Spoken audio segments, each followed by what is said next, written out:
नहीं, दूसरी बात है कि वो एक रिलीजियस हेड थे वहां के, वो कोई राष्ट्रपति नहीं थे, प्रधानमंत्री नहीं थे, कॉन्स्टिट्यूशनल पोजीशन पर नहीं थे। ठीक है सर। तो ये भी सवाल उठाना अपने आप में बड़ी बेईमानी है। एक तुलना शशि थरूर ने की, राजीव गांधी और इंदिरा गांधी की डेथ पर कौन कौन लोग आए और हमने क्या किया। नहीं, इंदिरा वो तो ठीक है, वो कर रहे हैं, लेकिन इसको ये समझना कि ये विदेश नीति का मसला नहीं है, ऐसा नहीं है। जो डेलीगेशन गया वो कोई हिंदुस्तान के लोगों की तरफ से नहीं गया ना, वो भारत सरकार का डेलीगेशन है, जो भी लोग गए हैं। और उसका मैसेज भी है कि भारत कैसे देखना चाहता है। मैं इस पर नहीं टिप्पणी कर रहा कि वो कैसे देखना चाह रहे हैं भारत सरकार के ये अधिकार क्षेत्र में, कि वो उनको लगता है कि ईरान के साथ हमें इतना ही रिश्ता रखना है।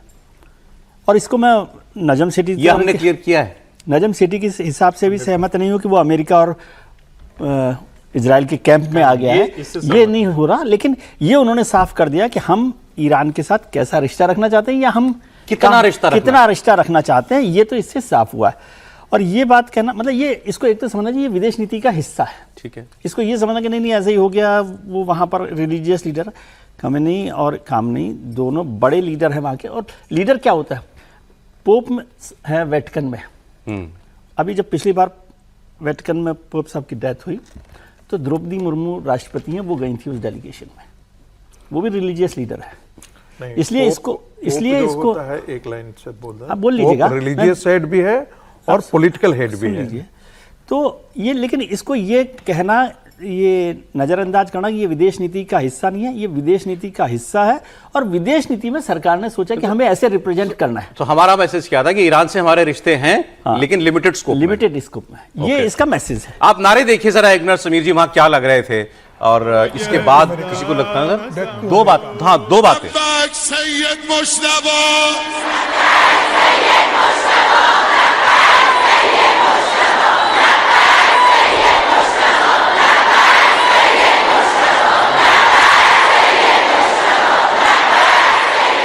लब्बैक सैयद मुज्तबा, ये इस बात की पुष्टि है कि मुज्तबा खमेनी जिंदा हैं।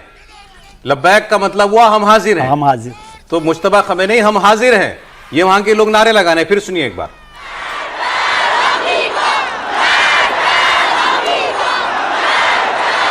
लब्बैक सैयद मुज्तबा,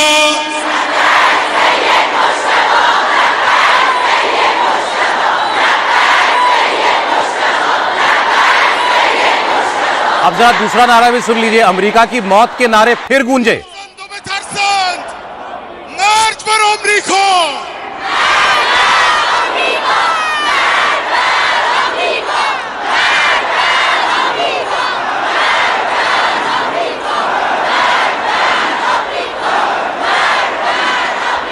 इन दोनों बातों से सर मुझे तो ये लगा कि अभी पार्ट 2 बाकी है।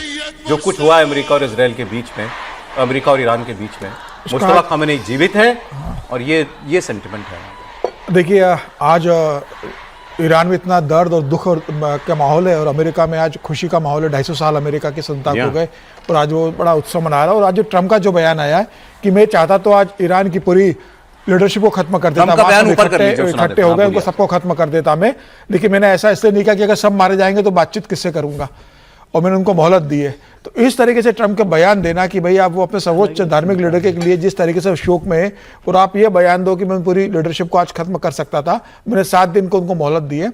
उसके बाद ईरान का जो बयान आया तो ये बता रहा है कि फिलहाल ये मामला 7 दिन बाद ठंडा नहीं होने वाला है। जब सब वहाँ के लोग निकल जाएंगे, वापस बातचीत शुरू होगी, तो ये युद्ध शुरू होने वाला है। अब मुझे लग रहा है कि ये मामला और बढ़ने वाला है।